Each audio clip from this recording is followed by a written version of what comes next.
Bonsoir et bienvenue. Nous sommes ravis de vous retrouver pour cette nouvelle édition des actualités nationales et internationales. Ce soir, nous vous proposons un tour d'horizon des événements marquants à travers le monde avec des sujets diversifiés, d'autres politiques, économiques, sécuritaires, ainsi que des tragédies humaines et des réussites sportives. Voici les principaux titres à retenir pour ce numéro de l'information.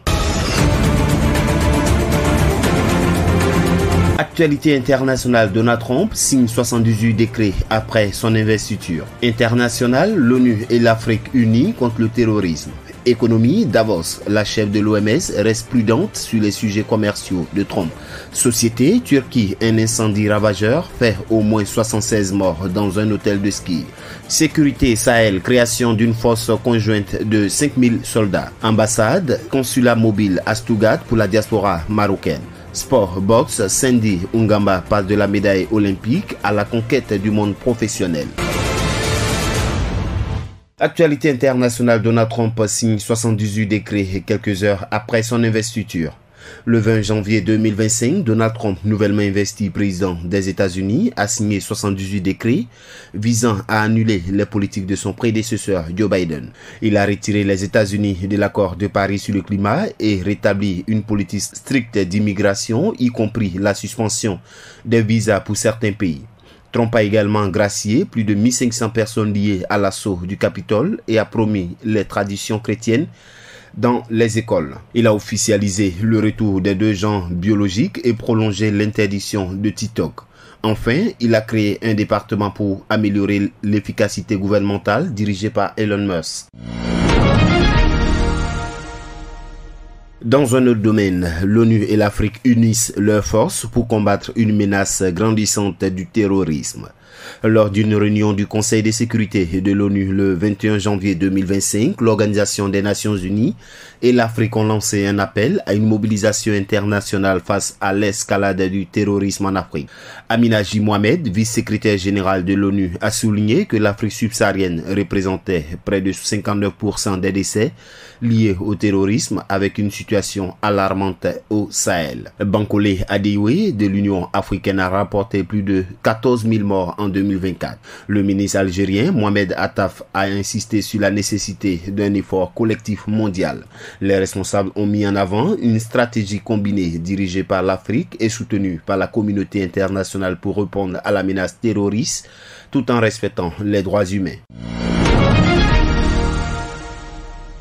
En parallèle, la question de l'économie mondiale a fait l'objet de débats à Davos où des avis partagés ont émergé concernant les projets commerciaux de Trump. Lors du Forum économique mondial à Davos, Ngozi Okonjo-Iweala, directrice générale de l'OMC, a exprimé des réserves sur les politiques commerciales de l'administration Trump, notamment concernant les tarifs douaniers. Elle a adopté une posture calme, attendant de voir ces politiques réellement mises en œuvre. Sous Trump, les États-Unis ont adopté une approche protectionniste, notamment vis-à-vis de la Chine, créant des tensions commerciales. Okonjo-Iweala plaide pour un commerce plus inclusif et une forme de l'OMC sous sa direction. L'organe cherche à gérer les tensions et promouvoir la coopération multilatérale pour la stabilité économique mondiale.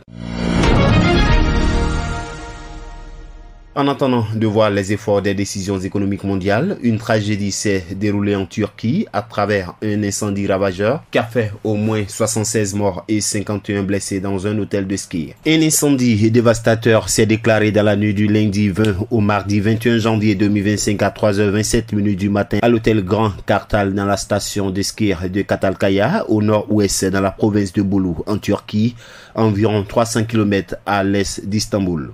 Ce sinistre a causé la mort d'au moins 76 personnes et une cinquantaine de blessés, alors qu'environ 238 clients séjournaient dans ce complexe hôtel de luxe de 12 étages, presque complet en pleine période de vacances d'hiver. Selon le ministre de l'Intérieur turc Ali Yerlikaya, le feu parti des étages supérieurs au niveau du restaurant de l'établissement s'est rapidement propagé en raison du bardage extérieur en bois, transformant l'établissement en un piège mortel.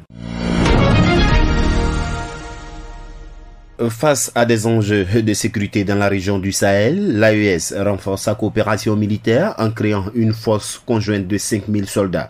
Les 3 pays de l'Alliance des États du Sahel ont décidé de mettre leurs forces ensemble pour lutter contre le terrorisme dans la région du Sahel. Selon le ministre nigérien de la Défense, le général Salifou Modi, qui a annoncé ce partenariat le mardi 21 janvier 2025, le Mali, le Burkina Faso et le Niger entendent regrouper 5000 soldats de leur armée pour créer une force unifiée destinée à intervenir ensemble pour la sécurité du Sahel. Dans un tout autre domaine, la diplomatie marocaine renforce ses liens avec sa diaspora en Allemagne avec l'ouverture d'un consulat mobile à Stuttgart.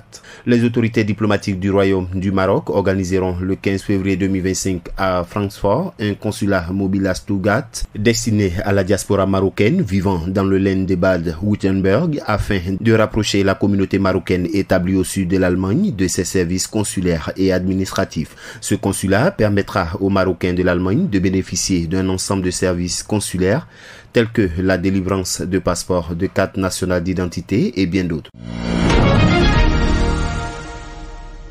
Enfin, dans le monde sportif, la boxeuse médaillée olympique Sandy Ungamba fait son entrée dans la scène professionnelle. Sandy Ungamba, boxeuse, passera en professionnel le 7 mars 2025 à Londres. À 24 ans, elle a déjà marqué l'histoire en devenant la première athlète de l'équipe olympique des réfugiés à décrocher une médaille olympique. Et triple championne nationale en Angleterre et intronisée au Hall of Fame de l'Institut anglais du sport, elle a aussi été une figure majeure dans la scène amateur. Son passage au niveau professionnel est une étape clé dans sa quête de titres mondiaux. Ambitieuse, elle aspire à inspirer les jeunes filles et à affronter de nouveaux défis dans un milieu dominé par les hommes.